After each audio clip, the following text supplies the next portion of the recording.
All right, so let's talk today about control. Is there something you need to get controlled in your life? Is there someone you need to have better control over? When we think about control, we typically think about controlling other people. We hear terms like control freak. We hear terms like controlled to the hilt, or somebody that cannot help but to be in control. Let me ask you this question. So how controlled are you? So when you hear Brooke's story, you go like, man, I'm glad that I'm not in recovery. You know, what an incredible kind of journey she had to go through. Can you imagine going to prison to say goodbye to your child? Can you imagine what it meant to have gone through this program for years to get better? You're going like, man, that has to be hard. But what about you and what about me? What is it that's out of control in my life and in yours? You're going like, well, I'm not an alcoholic, or I'm not a drugaholic, or I'm not anything like that. But are you an angeraholic? Do the people that love you and the people that work with you and the people that live next door to you, are they just waiting for you to fly off again and show the wrong finger to them? Are you somebody that is a controlaholic? That literally your life is all about controlling other people and controlling your life as best you can. But if you can't get them under control, then maybe you'll give it your best shot. Maybe some of you are workaholics, that you get the dopamine thrust thrown up in your brain every time you go to work because you love projects and finishing things and checking it off your list. And as a result, therefore, you don't get home on time. Or when you do get home, your mind's still checking things off your list. So it may be that you are an emotional holic. The whole world knows exactly how you feel all the time because you express exactly how you feel when you're feeling it, and you don't care whether anybody likes it or not. So how would you fill in the blank? What is it that you're out of control with? What is it that we need to do together as Christ followers to get under the one who is the controller and the master of this universe?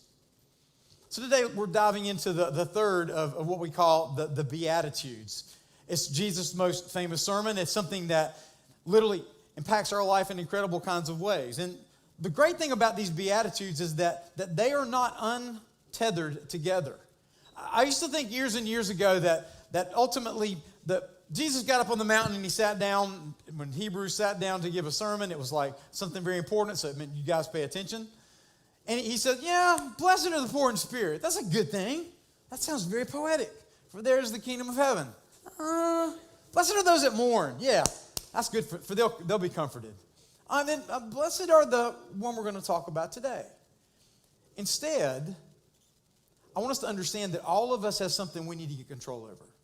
Now if you came with the person that you love, there's going to be this big temptation to kind of go, you're listening to this, or punching them in the side, or hitting your kid up the backside of their head. Don't do that. It's Sunday morning. It's not wise. If you're watching online, even though you're saying nobody's watching, don't do it, okay? Don't say, this is about me.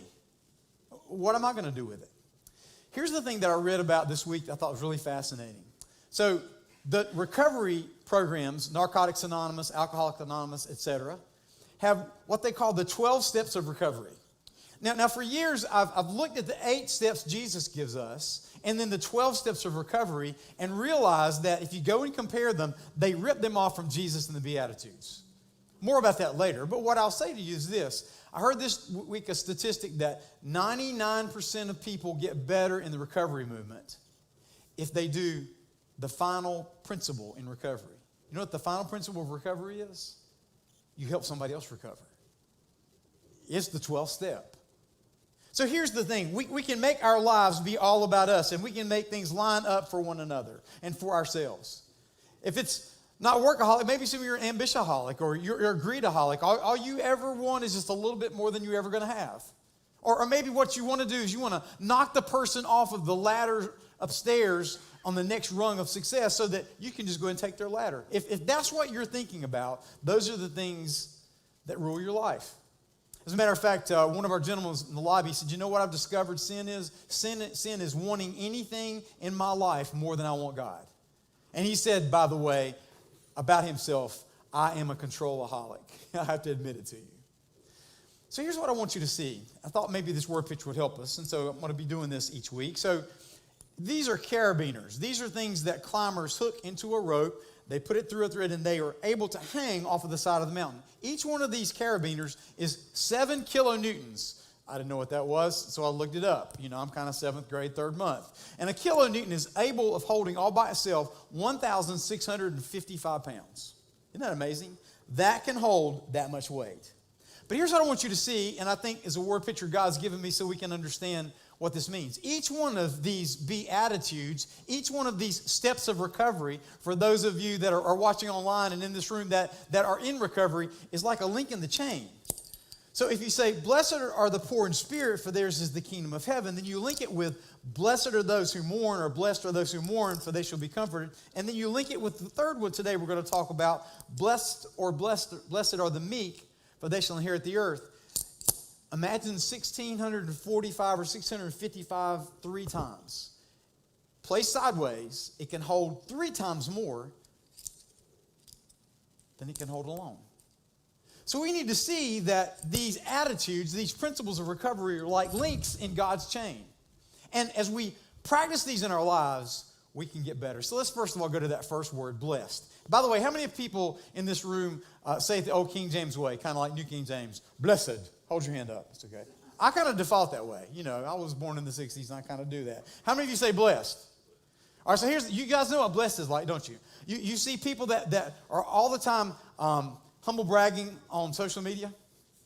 In Disney World, hashtag blessed. Just bought the new Versace shoes, hashtag blessed. At Ruth's Chris Steakhouse, having the most expensive thing on the menu, I took a picture for you just so you know, hashtag blessed. You know what I'm talking about, don't you? So the best blessings we keep to ourselves, or do we? How do we live our lives? How is it that we make a difference? Remember, this word blessed comes from a Greek word, makarios, meaning blessed, meaning an individual, or makarioi in plural, meaning a group of people that happen to be blessed together. Now, I always tell people, don't be impressed. There's a lot of pastors or people that say, well, the Greek says, I'm going to tell you something. There's a reason they say it's all Greek to me. And I passed Greek and divinity school by the grace of God. But here's what Greek was. Greek was like the street language of the New Testament. The words of Jesus would have been written in Aramaic, the language you would have seen in the Passion of the Christ. For those of you who have ever seen the Passion of the Christ, that was Aramaic. We had the English subtitles so you could see what understood. Well, even in Jesus' time, his words were taken in the next several decades and translated into the street language of Greek, Pointe Greek. It's kind of like, what's up? Instead of greetings and salutations, it was like the what's up of the first century. So it's a language that is really something that is easier to understand if you understand it in light that it is not some academic wonderful thing that proves your pastor is smart. He's not. See, in Greek language and culture, it came to mean 3 things specifically. But my definition for it is what you see there in your notes. Steady joy, or joyfully steady. You're rocking steady in a joyful kind of way. The circumstances of your life don't dictate the way that your life is going to be controlled. So the word makarios comes from a description of the island of Cyprus in the Mediterranean Sea and a specific island, makarios, in the Aegean Sea off the coast of Greece. And here's what the word meant in the Greek language. A self-sufficient island. A self-sufficient island needing nothing from it to be delivered to it. That there was something that was absolutely self-sufficient. Remember in your high school, John Donne, none man is an island entire of itself. Each of us is part of the continent. You remember that? That's what they said at graduation. We are part of the continent. But there was this idea that you could kind of live on your self-sufficient island. You were hashtag blessed. The self-sufficient island where everybody knows your name, hashtag blessed. The place where all your needs are met, hashtag blessed. No, ladies, and gentlemen, if we're living in any place where all we need is ourselves, then we're living in a very lonely place. So the word makarios, or blessed, means to be self-sufficient. They took that word and appropriated it in this way, to say steady joy have those that follow these 3 principles we're going to be talking about today in review. So what did it mean in Greek society? The word makarios, or makarioi in plural, meant the gods. I notice I put a little g there. The gods in eternity that they worshiped. Incidentally, God has put eternity in the hearts of humankind. Don't be surprised if other civilizations or other theologies say that there's a place that they go. There's a reason they believe that. It's because God has put that deep down inside all of us. So it means God's in a carefree eternity where there's no cares, everything is self-sufficient. Here's the second thing. Humans who had joined the gods by dying were also included as the Makarioi. Now remember, this is mythic stuff, but this is what the Greeks believed about eternity. And then third, this word is used of the elites of society, those that are the upper crust, those that are in the places of power, those that have the money, those that drive the big cars and wagons in their day, certainly pulled by the most horses. So what does Makarios mean for you and for me? First of all, steady, steadily joyful. Joyfully steady are the busted. Let me explain something that I've discovered in my life. I might believe I'm #blessed. I might believe I have it all together, but until I get to that place in my life where I'm saying, God, I am busted without you.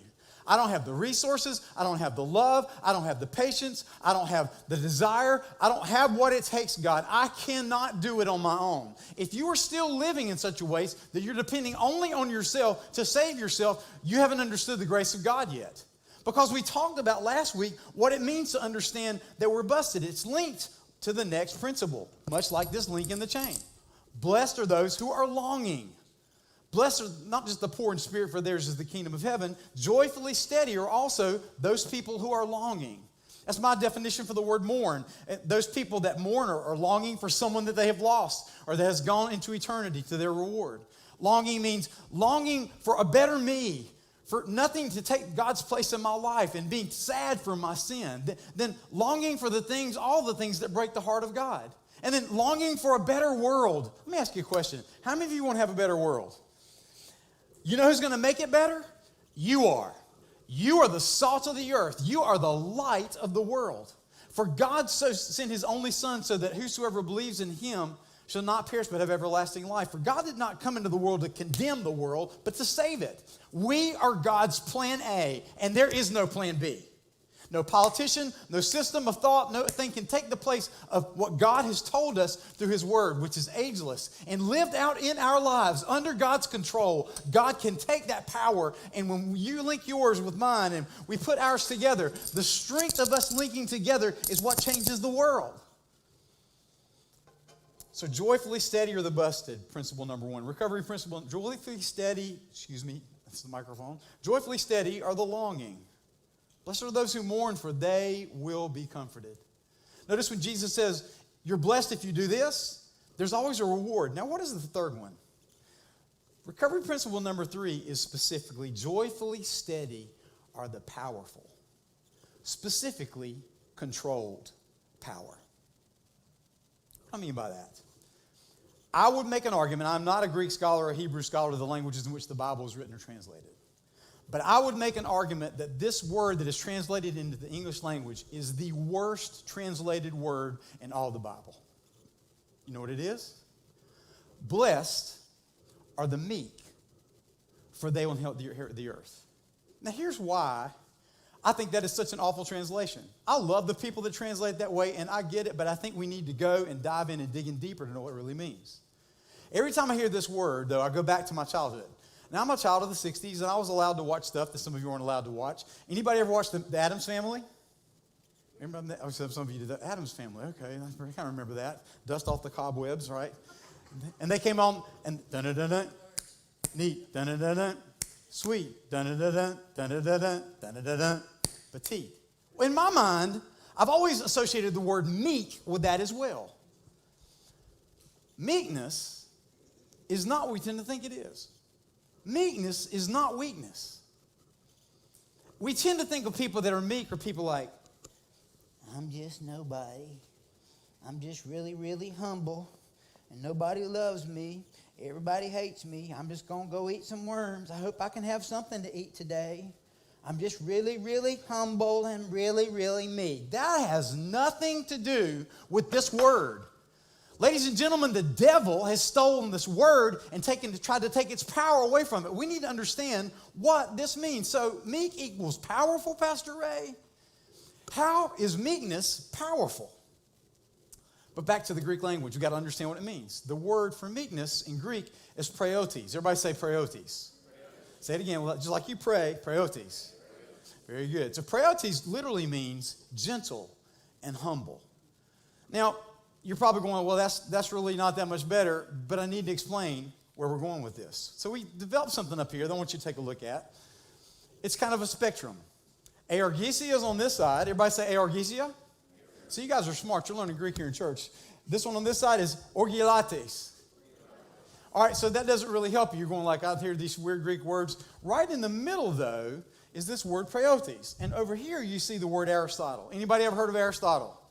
All right, you might not know anything Aristotle did or said, but you know he was a famous Greek philosopher, right? Today, you're not going to learn just theology. You're going to learn philosophy as well. Here's what Aristotle is most famous for. He says that we do not need to live on the extremes of emotion or the extremes of life. Instead, we need to live in the golden mean of the middle. We need to live in the golden mean of the middle. So here's what aorgesia means. Put this up. Next slide, please. Aorgesia means, whatever. I'm indifferent. I don't care. Whatever. Do whatever you want to do. I don't care. That is not what it means. That, to me, aorgesia seems to be the word most like meekness that we think of. It's not that. Neither is it this, enraged. Orgilates means to flip out, blow up, knock things down, hurt people. That does not mean that. Instead, praiotes, God's gentleness and humility and, yes, power that he pours into those of us that follow him. So here's what meekness is. I owe these thoughts to William Barclay, who translated in his own translation the New Testament, and I kind of took what he said and made it a little bit more like me, 7th grade, 3rd month. First, what this does mean is that blessed are those who are mad at the right time and never mad at the wrong time. When you're mad when you see somebody get an act of injustice done to them, when you see somebody do something that could ultimately hurt them, and you see what it causes. Here's the deal. We get mad about everything, and social media just pours gasoline on that fire. We need to get mad about the right things. Here's the things to get mad about. That there is one who came to steal and to kill and destroy. His name is the devil. He came to steal and kill and destroy. When Jesus said, I've come that you might have life, and that you might have life to the full. And everything in life wraps itself around the choice you make between the choice for light or the choice for darkness, the choice to follow the Lord and Master of the universe, or to choose to follow the prince of the power of this world. Which source of power do you go to? And do you get mad at the right things at the right time? Or do you get angry at the wrong time? So here's the second thing it means. Blessed are those who control their power. Blessed are those who control their power. Every single one of us has power to do good or to do evil, to build up or to destroy. If you don't believe it, let me ask you this question. How many of you think you could say or do something today that would make your marriage relationship, if you're married, better? All right, good. How many of you think you can say or do something today that would make your marriage worse? How many of you think you can say or do something to your kids today that would make their lives better? How many of you think you say... So we don't need a lot of power. This little thing that flaps around in our mouth is enough to get it all started. Blessed are those who control their power. Number 3, it means blessed are those that know they don't know it all. You know it all? Incidentally, if they're sitting next to you, just look straight ahead and act like, just be going, praise the Lord, God is saying something to them right now. This is why I brought them to church. This is why they came. Thank you so much. You remember the know-it-all at school? Who always had the right answer? Back in my day, big calculator in their pocket. But not only that, sometimes they were the pretty people too. Captain of the football team, prom queen, those kind of people in your life, they were always, and not only did they look good and smell good, but they knew it all. Don't you want to just throw things at people like that? Nobody likes a know-it-all. Some people are like, I got some people like that in my house. Look straight ahead. Don't say another word. I got some people like that in my work. Look straight ahead. Don't say another word. You know what could be? It could be that part of what you see in them is part of what you struggle with as well. So blessed are those who are mad at the right time and never angry at the wrong time.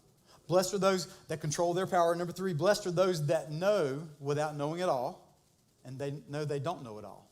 So what does this mean? Let's put up another little spectrum here. Back to Aristotle. Right in the middle is Pointe, which means gentle and humble. It's the golden mean. Apodio, everybody say apodio. Good, y'all getting real smart. You go home and say, we turned to Greek at church today. Apodio. And on this side, we have hupsakokardia. Say it with me. Yeah, that's what I did the first time I said that too. You guys did a whole lot better than I did. So here's what Pointe, or those that are meek, is not. Next slide.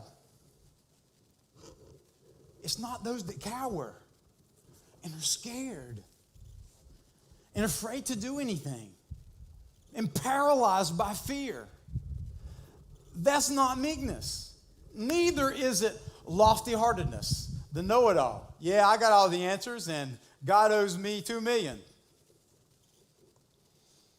Instead, right in the middle is this word gentle. From our words gentleman or genteel or gentle. If somebody says someone is a gentleman, if somebody says someone is gentle, it doesn't mean that they're weak. It means that they're controlling their power. Here's the easiest way for you to understand it. It's the same word which is used in the Greek language for the reins that hold a horse in place. And if you move the reins this way, the horse goes this way. If you move reins this way, the horse goes this way. It means these 3 words: power under control. So say this with me. Power under control. Say it again. Power under control. That's what meekness is. Let me get you to do something. How many of you I hope you've got a right foot. Anyway, everybody take your right foot. You just kind of move it. I'm trusting everybody's using this. Do you realize that you've got a bunch of horses under control under that foot? Every time you get in your car, you have power under control, and it's right there and right here. The same thing holds true for the way that we live our lives and the way that we do that. Here's the best way to understand it. I'm going to make a quick point. We're going to taxi in for landing in just a moment. So, have you ever seen a big dog and a little dog?